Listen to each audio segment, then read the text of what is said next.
Hello! Bl'Art here with Detested Sorceress, the Act 3, Chapter 9, Part 1 Shinryu fight. We're bringing a team of Yang, Galuf, and Kryle. Be sure to hit that like button, hit the subscribe button if you haven't already, ring that notification bell, leave a comment down below, and enjoy. I ended up doing it. It's funny, in my last video, I think I talked a little bit about, the double greatsword ultimate weapon I've been rocking, and I really enjoyed using that, but I decided it's time for a change, and I ended up swapping one of them for the Ultima Fist, because Yang looks awesome, and I want to use him.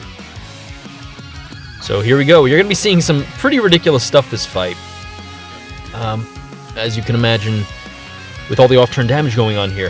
Some of the character choices I may have surprised you, actually. When you look, you may be like, wait, what's going on here? For instance, why Galuf instead of Auron?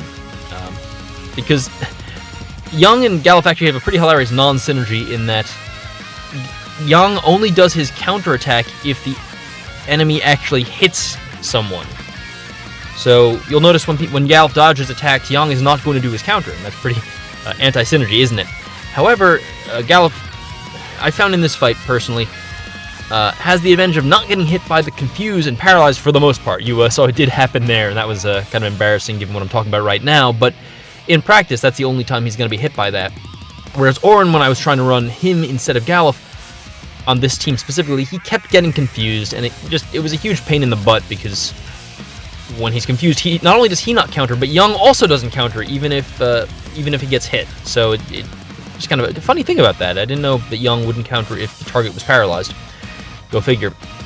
As luck would have it, this fight actually has a lot of AoE attacks, so we get to double dip on the double counter action a few times. Galuf also brings actual party auras, which this team is kind of lacking in, so that's pretty neat. The Kryle choice might also be a little bit surprising. Reno is overall probably a better FR unit. If you watched the live stream, you may have heard me speak pretty poorly of Reno. It's become a bit of a meme amongst my friends. And honestly, I stand by what I said. I don't really enjoy how he feels to play just because you can't press his skill 1. And it's not like, oh, it's suboptimal. It actually is like you can't press it. It destroys your run if you press it, unless you get really big brain about pressing a single button, which feels kind of silly to me. That's it. They're still very powerful. It's purely a feel thing, not an effectiveness thing. But that's why I decided to use Kryle instead. Well, also, that's not true. Kryle also, I think, synergizes better with this team for this fight, because they are almost entirely magic. So we'd be missing out on a bunch of Reno's FR charge and all that jazz. I'm going to go ahead and use the Alizé call here. I make a small pseudo-misplay in that I should have used Young's C65 before we went into that, because he's one of those characters who really needs Brave damage to maximize his damage. He's purely very heavily Brave damage focused. And so refreshing that before we get all the counters would have been good, because we're obviously not going to be refreshing it in Force Time. But it's okay. Alizé is going to still make sure we cap for most of this hilarious Force Time we're going to be entering. This is going to be fun, because, well, in most cases nowadays you need to use 2 Kryle Force Times minimum to get through a fight because of how old it is, and it's how aged it is. The numbers simply aren't good. This fight's mechanics and this team are uniquely suited to making that not the case. So spoilers for the end, we're not going to be using another Force Time. Go ahead and refresh that. We've got the Leo call also on Galuf, so he's getting a little bit of bonus damage from the Leo effect. We use the Kryle we refresh Kryle's LD just to refresh the buff. Kind of a consequence of just Kryle's weird kit kind of being all over the place. But it's okay. We're going to be uptaking that HP damage bonus quite a bit. I forgot to mention, the other reason I used Galuf over Auron, aside from the party auras and the avoiding debuffs, is he has a funny little synergy with Kryle in that, because against physical attacks, he actually counters twice. He uptakes the FR twice. Only against physical, but you'll see it here. Check this out. Counter, upticked, final strike, upticked. So that's just a handy little grandfather-granddaughter synergy, which is kind of cute.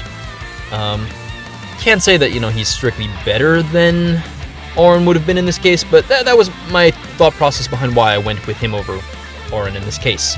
Auron's still plenty good. Probably would have been fine here. I just hated the feeling of, like, 5 enemy turns going by while he's paralyzed and missing out on all those counters. This even has the side benefit of, like, in the unlikely event that, like, I don't know, the really tiny RNG chance for, or not tiny, it's like a 40% chance for the magic attack to hit Galuf even though he, has evasion. Hey, that just procs a Young counter, so, like, whatever. Bring it on. So we've chunked, like, I don't know, like 45% of their health or something crazy, and we're only on turn 6. One thing I like to do with Cryolifar to really help it stay competitive is, on her first turn after the FR, I'll use her skill 1 once. Maybe twice if I'm feeling spicy and think things will line up perfectly, but I don't know, it's kind of a touchy situation. The trick to using Cryolifar is to figure out how many skill 1s to use on her next turn following the FR, because you can make a very high multiplier from that, but obviously each time you do, you're eating up a turn of force time. So you need to make sure the rest of those turns count.